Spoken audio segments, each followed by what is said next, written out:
now, more of the Geek Speak radio show on TalkZone.com. Here's Henry and Romo.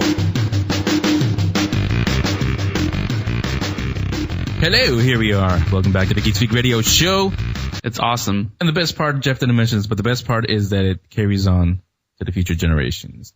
Now, so do comic books, and somebody who worked on a lot of those. In fact, some of the ones, one really big one that I really read when I was younger. His name is Brent Anderson. He's on the phone with us now. Brent, you there? Yeah, I'm here. Hey, Brent, how you doing? I'm doing good. Nice to talk to you. Yeah, thanks for coming on the show. So before we get into all your work, tell me, when and how did you get interested in comic books yourself? Well, when I was a kid, my mom didn't let me read comic books. She figured there were better things to read than comics, and she had me reading classic literature and that type of thing. And occasionally on a trip, I'd read Dennis the Menace or Hot Stuff, Little Devil. Those are two of my favorite characters back then. But at some point, I wanted to make movies. So I had this idea in mind that I would combine Walt Disney with Norman Rockwell and come up with some kind of a look. I had no idea what that meant. But I quickly got interested in comics in junior high school when I met a couple of my classmates who were actually drawing and writing their own comics on binder paper. And that just inspired the hell out of me. And that's when you first discovered the Marvel characters, correct? Yeah, actually the first comics that I was exposed to were Steranko's Captain America and Neil Adams' Dead Man from DC. And on your website, which, by the way, is on geekspeakradioshow.com, it's all linked up in there, you also have some of your very own personal drawings from when you first started drawing, correct? Yep. There's a couple of my first comics on there. Yeah, tell me about those. Where did you get the ideas besides the the Norman Rockwell and Disney combination? Where did you get the ideas for all those characters? Well, I had let go of that long before I started creating my own comics. Actually, I just like the storytelling about comics. As you pointed out, Spider-Man and the Fantastic Four were the first two Marvel comics that I started collecting and really followed the stories and the characters. I wanted to draw my own comics, but I was an okay artist. I used to draw before that, but in order to draw quickly, I had to resort to more or less stick figures. But my development as an artist, I developed pretty quickly in just a couple of years. And how did you end up eventually at Marvel? At Marvel, well, Marvel was the mecca. Back in those days, it was before FedEx, before fax machines, before the Internet, obviously.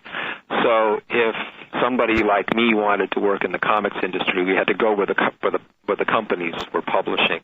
And in those days, it was New York City.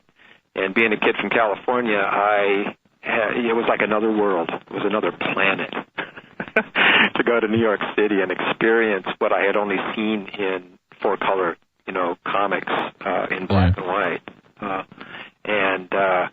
So I took a trek across country with three friends in a drive-away car and drove across country in about 3.5 days and set up shop for about 6 months in 1976. And what were some of the titles that you worked on with Marvel?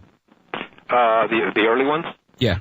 Well, I did a couple of fill-ins. One was a Battlestar Galactica and a Doctor Strange fill-in. And I did spot illustrations for Deadly Hands of Kung Fu and Doc Savage magazines.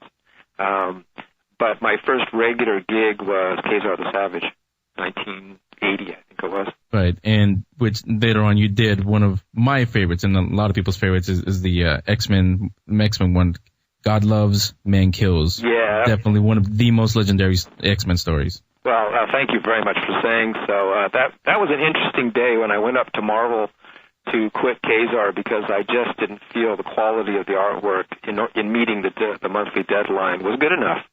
And I had three main characters in Kazar Shana, and Zabu, the saber-toothed tiger. And I just wasn't feeling good about the work I was doing, so I went up to the offices to quit. And just moments after I had quit with my editor, Chris Claremont, the writer of X-Men, came in and said, "Hey, you want to do the X-Men?" My artist is leaving the book, and I went, ah! I have to turn it down because you got 7 main characters, and I'm just quitting a book that I can't keep up with on a monthly schedule with 3 main characters. So he said, well, I have another a project. And I said, what's that? He goes, it's X-Men, and it's called God Loves, Man Kills. Would you like to do that?